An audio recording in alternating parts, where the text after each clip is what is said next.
So the Caleb Wilson tragedy got more black hypocrisy coming right up.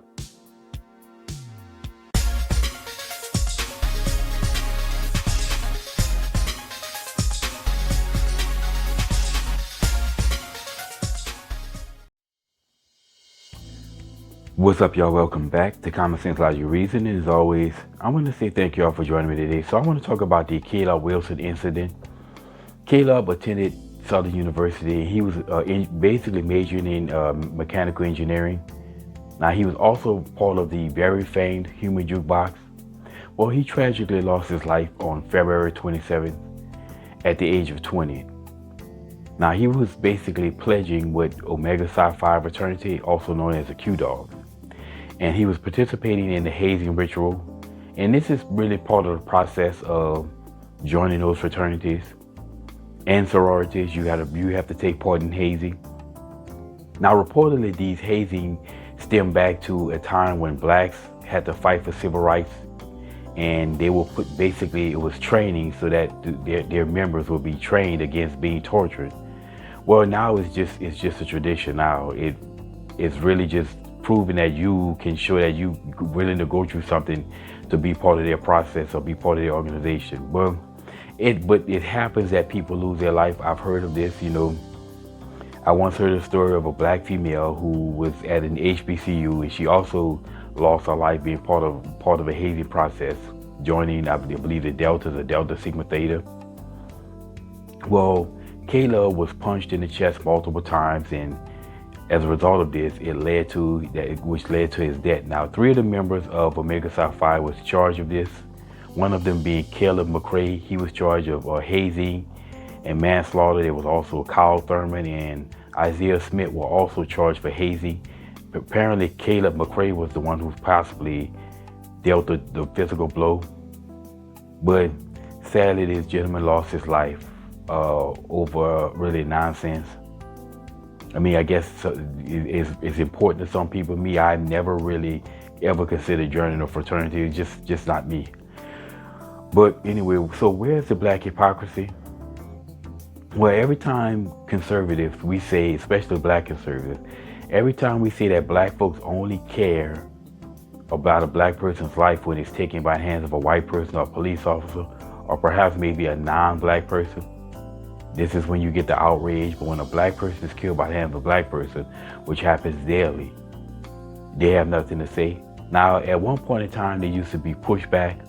They would disagree with you, but I haven't heard any much pushback lately, because it's just quite obvious now that black folks respond differently, because there was no outcry of this. There was no mass protest, right? There was no Al Sharpton or Ben Crump, no BLM, nothing.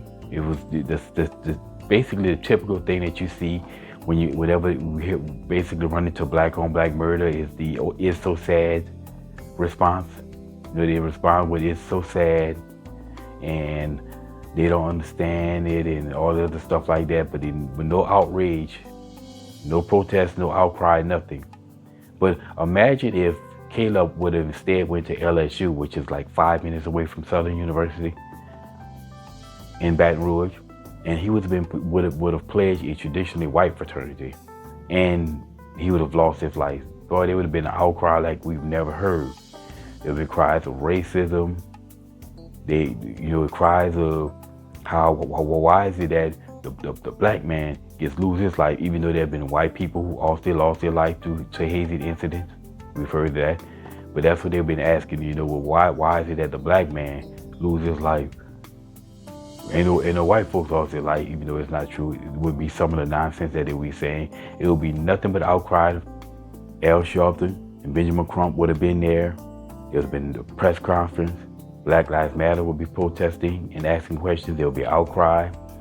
And everyone would be asking why. And there would be a national media where attention would be on the subject or would be on the incident, because a black man would have lost his life dealing with white folks.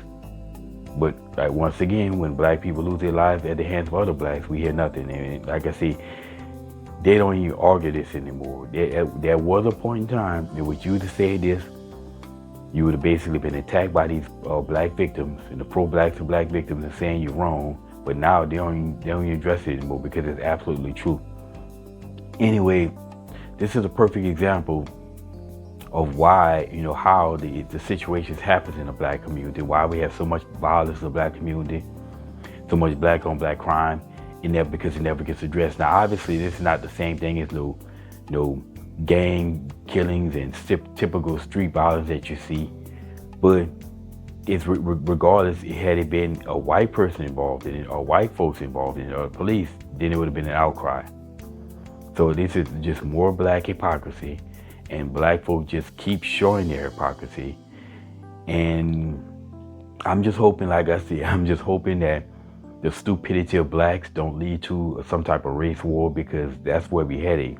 We're headed with the insanity that these people spew and the way they respond. But like I said, this is black hypocrisy and nobody can disagree.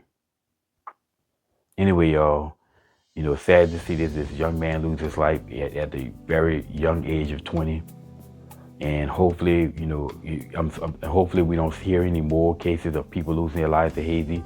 Unfortunately, it's going to happen because, hazing, most people don't, but hazing will lead to this. Just sad that this young man tragically lost his life like this. And as always, y'all, until next time.